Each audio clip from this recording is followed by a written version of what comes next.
Hi Foxes, this is Miss Emily. First of all, I miss you guys. I miss math with you guys. I wish that I could do this in person, but I can't, and it's such a bummer. But I'm gonna try and teach you as best I can over the internet about adding and subtracting fractions, which you guys have had a little bit of practice with on Khan Academy. But I wanted to just give you a different way to take notes and to practice this concept before we move on to the next thing. So first I want you guys to pause the video and try to come up with the solutions to these three problems. So go ahead and pause the video. Okay, so for number one, you should have gotten 4/5. If you notice, the denominator is the same, so I can add these two fractions together pretty easily. Just 3/5 plus 1/5 equals 4/5. Number two, the denominators are different, so I can't just add them together. I can't just say, oh, 1 and 1 is 2 and 2 and 4 is 6. You guys know that. So when the denominators are different, I have to find a different way to add them. So I know you guys might not have fraction circle pieces at home, and that's okay. I'm going to teach you a way to do it where you don't have to have them, but I just wanted to show you guys what it looks like. So this is a half, right? And this is a fourth. And when I add them together, this is what it looks like. This is how big it is.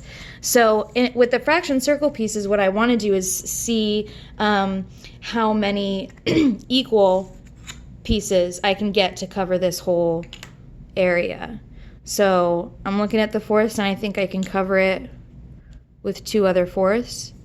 Okay, so 3/4 covers that area. So 3/4 is the same size as 1/2 and 1/4. So I'm going to write 3/4. Now 1/4 and 1/3, I'm going to teach you guys how to solve this one using a method where we're going to find equivalent fractions to these fractions and then add those equivalent fractions together. So I'll explain that a little bit. Equivalent fractions are fractions. You guys can fill this out with me. Fractions that have the same value. So this half, right? This is a half, and this is 2/4. Different denominators, right? If this is a half and this is 2/4, but same value. They're the same size, right? So a half is also equal to 2/4. So down here, a way that you can figure that out, again, without having to use fraction circle pieces, is to find the equivalent fractions by multiplying the numerator, which you guys already know is the top number, and the denominator, which is the bottom, by another number. So on this chart down here, you can see that I've written 2, 3, 4, 5 at the top. So what we're going to do is we're going to multiply 1/4 by 2, 1/4 by 3, 1/4 by 4, and 1/4 by 5 to see some equivalent fractions. So this first one I already did, 1/4. If I was going to multiply the numerator and the denominator by 2, I would get 2/8. 1 times 2 is 2, 4 times 2 is 8. With if I was going to multiply the numerator and denominator by 3 to get an equivalent fraction, I would say, okay, 1 times 3 is 3, and 4 times 3 is 12. 1 times 4 is 4, 4 times 4 is 16. 1 times 5 is 5, 4 times 5 is 20. So all of these fractions, even though they don't have the same denominator as this one, they're all equal to this one. So they all have the same value. They're all the same size. So what I want you to do is pause the video again and see if you can come up with equivalent fractions for 1/3.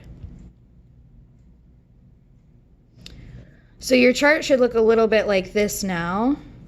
If I was going to do the numerator and denominator by 2, I would get 2/6.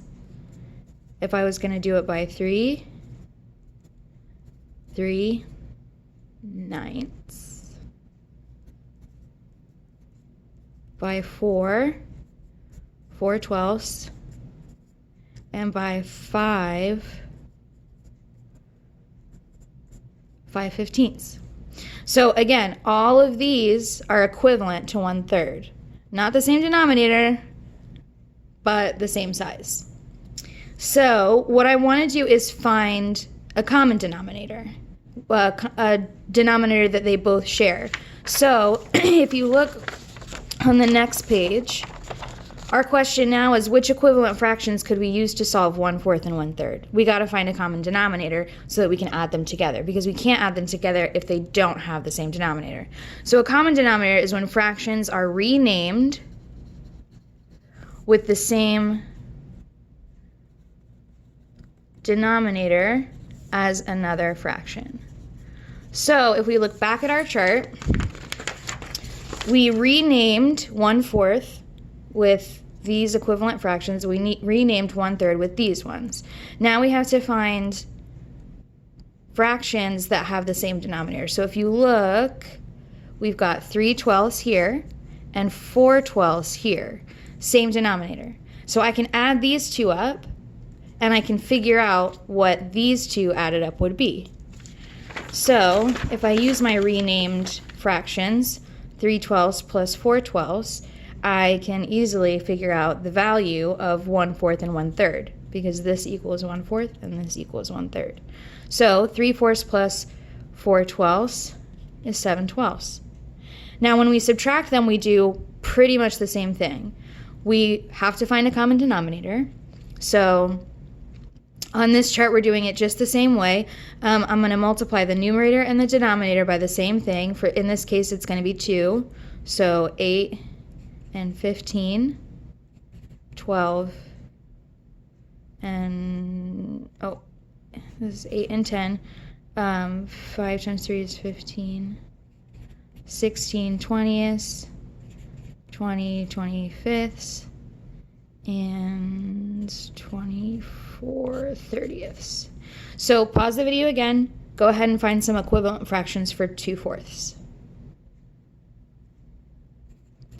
So your chart should look a little bit like this now. If I was going to multiply both the numerator and the denominator by 2, I would get 4 8ths. For this one, I would get 6 12ths. For this one, I would get 8 16ths. For this one, I would get 10 20ths. And then for this one, I would get,